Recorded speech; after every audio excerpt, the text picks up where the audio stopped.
واؤ ہرس والا دل بدل دے،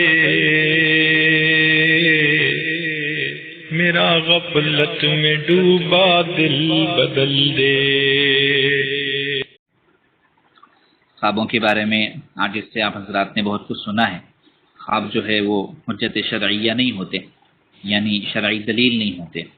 خواب کی وجہ سے نہ مسئلہ بنتا ہے نہ مسئلہ بدلتا ہے، دونوں چیزیں بھی نہیں۔ ایسے ہی خواب کی وجہ سے کسی اللہ کے بندے کے تعلق سے یہ فیصلہ بھی نہیں ہوتا کہ وہ ولی ہے، اور نہ ہی خواب کی وجہ سے کسی اللہ کے بندے کے تعلق سے یہ فیصلہ ہوتا ہے کہ یہ فاسق فاجر ہے۔ خواب کا معاملہ بس اتنا ہے کہ زیادہ سے زیادہ بشارت، غیبی بشارت، خوشخبری، یا بھی دفعہ گفتگو ہوئی ہے اس پر۔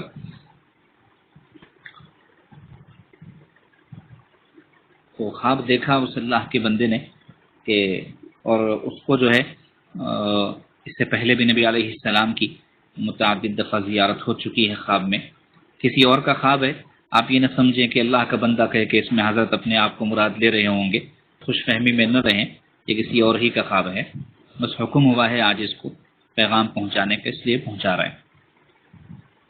تو اس نے دیکھا ہے نبی علیہ السلام کو متعدد دفعہ، اور اس مرتبہ جو ابھی شب برات گزری ہے وہ بندہ بھی دعا میں شریک تھا، دعا میں اور بیان میں۔ تو اس کے بعد اس کی کیفیت کچھ ایسی بنی کہ طبیعت بجھ گئی، جیسے کبھی کبھار ہوتا ہے، اثر ہو جاتا ہے بندے کو، اللہ کی زیادہ یاد ہو جاتی ہے، اللہ کی ناراضگی کا خوف چھا جاتا ہے اس پر، اور طبیعت کچھ عجیب سی ہو جاتی ہے، مزمحل بھی ہو گئی، بجھ بھی گئی طبیعت۔ تو اسی اثنا میں جو ہے نیند لگ گئی ایک آدھ گھنٹے کے لیے۔ تو اسی وقت اس نے خواب بھی دیکھا، اور جب نیند سے بیدار ہوئے ہیں تو 3:15 بجے کا وقت تھا، رات کے تہجد کا وقت ہوتا ہے۔ تو خواب کے تعلق سے تین باتیں یہاں ہو گئیں، ایک تو شب جمعہ، دوسرے شب برات، اور تیسرے اس کیفیت کے ساتھ خواب، اللہ کی طرف رجوع والی کیفیت کے ساتھ، اور چوتھی چیز یہ ہے کہ صبح کے وقت کا خواب، اس کے بارے میں حدیث مبارکہ میں آتا ہے کہ صبح کے وقت کے خواب اکثر سچے ہوتے ہیں۔ تو خواب یہ تھا کہ کسی جگہ پر ایک نورانی شکل دکھائی دی، حلیہ اللہ والوں کا لباس، امامہ وغیرہ، اور آنکھیں جھکائے، آنکھیں بند کیے، نظریں جھکائے بیٹھے ہوئے ہیں۔ کسی نے کہا کہ نبی علیہ السلام ہیں، اور پھر وہ شخصیت تو بالکل خاموش بیٹھی ہے، اور جو آواز آ رہی ہے کسی کہنے والے کی غیب سے، وہ یہ کہہ رہا ہے کہ یہ نبی علیہ السلام ہے، اور نبی علیہ السلام اس وقت ناراض ہے۔ یہ کہا کہ نبی علیہ السلام اس وقت ناراض ہے، اور نبی علیہ السلام کے ناراض رہنے کی وجہ سے اللہ پاک بھی ناراض ہے۔ پھر یہ بات کہی گئی کہ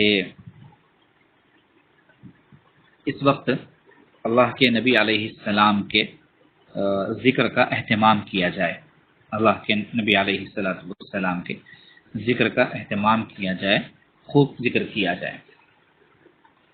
اور پھر تاکیداً کہا گیا کہ اللہ کے نبی علیہ السلام کے ذکر کا اہتمام کیا جائے، اور پوری دنیا کو یہ پیغام سنا دیا جائے۔ تو آج زمانہ تک سنا رہا ہے۔ اس میں بطور تمہید کے کچھ باتیں سن لیں کہ عاجز پچھلے کئی دنوں سے، کئی مہینوں سے اپنے احباب سے خصوصی طور پر بھی، عمومی طور پر بھی یہ کہہ رہا ہے کہ نبی علیہ السلام کو تکلیف ان دنوں بہت دی جا رہی ہے اعمال بد کی وجہ سے۔ ہمارے نبی علیہ السلام کی خدمت میں اعمال پیش کیے جاتے ہیں، یہ بات ثابت ہے۔ ظاہر سی بات ہے کہ اس طرح کے اعمال نامے نبی علیہ السلام کی خدمت میں جائیں گے تو کیا اثر ہوگا۔ اور ایک مرتبہ عاجز نے کہا تھا، شاید یاد ہو، کہ مدینہ منورہ کے ایک بزرگ کے خواب میں نبی علیہ السلام نے یہ ارشاد فرمایا تھا کہ ان تصویر لینے والوں سے مجھے بڑی تکلیف ہو رہی ہے، ان کو روکو۔ ابتدا میں جب یہ فوٹو کی نحوست آئی تو مکہ مکرمہ کے اماموں نے بھی اور مدینہ پاک کے بھی ائمہ کرام نے روکا، لیکن کہاں تک روکتے؟ رکا نہیں سیلاب۔ وہ اتنا بڑا کہ علمان الحفیظ، معمولی سا ایمان رکھنے والا آدمی بھی اپنے آپ کو بہت زیادہ افسوس میں ڈال کر کڑ کر آیا وہاں دیکھ کر صورتحال بہت زیادہ، نبی علیہ السلام کی بے حرمتی، گستاخی۔ اور آج اس بار بار کہتا رہا ہے کہ گناہ اتنے نقصان دہ نہیں ہوتے جتنے بے ادبی نقصان دہ ہوتی ہے۔ اگر واقعتاً یعنی خواب کی بنیاد پر 100/100 فیصلہ نہیں کیا جاتا، لیکن ڈرتے ڈرتے اگر ہم یہ سوچے کہ واقعتاً نبی علیہ السلام ناراض ہیں اور یہ حکم دیا جا رہا ہے اس وقت پورے عالم کو کہ نبی کی ناراضگی کی وجہ سے اللہ بھی ناراض ہیں، تو سوچے کہ سستے چھوٹے ہم کیسے کہ بات صرف صحتوں پر اور جانوں پر آئی، سستے چھوٹے۔ حالانکہ صورتحال یہ ہے کہ قرآن کہتا ہے اگر نبی کو تم سے تکلیف پہنچ گئی اور تمہاری طرف سے تقدر ہو گیا نبی کو، تو تمہارے اعمال غارت ہو جائیں گے، برباد ہو جائیں گے تمہارے اعمال، اور تمہیں پتہ بھی نہیں چلے گا کہ تمہارے اعمال کہاں چلے گئے۔ یعنی جہاں ایمان کے لالے پڑنے تھے، اللہ کا احسان ہے کہ سستے چھوٹے کے بعد صحت اور جانوں پر آئی اور تنبیہ کر دی گئی ہمیں۔ اب بھی وقت ہے ہمارے لیے کہ ہم سنبھل جائیں، سدھر جائیں اور گڑ گڑا کے معافی مانگیں۔ واقعتاً نبی علیہ السلام کے ساتھ میں گستاخیوں، بدتمیزیوں اور آپ علیہ السلام کی سنتوں کو ہلکا جان کر، سنتوں کو اپنی زندگیوں سے نکال کر، اور نبی علیہ السلام نے جس چیز کو وضاحتاً حرام اور ناجائز قرار دیا تھا اس کو اپنی حرکتوں سے گویا جائز اور حلال سمجھتے ہوئے نبی علیہ السلام کو یقیناً بہت تکلیف دی گئی۔ تو قرائن کے اعتبار سے اور حالات کے اعتبار سے یہ خواب واقعتاً ایک تنبیہ لگ رہا ہے اور بہت ڈر کی بات ہے۔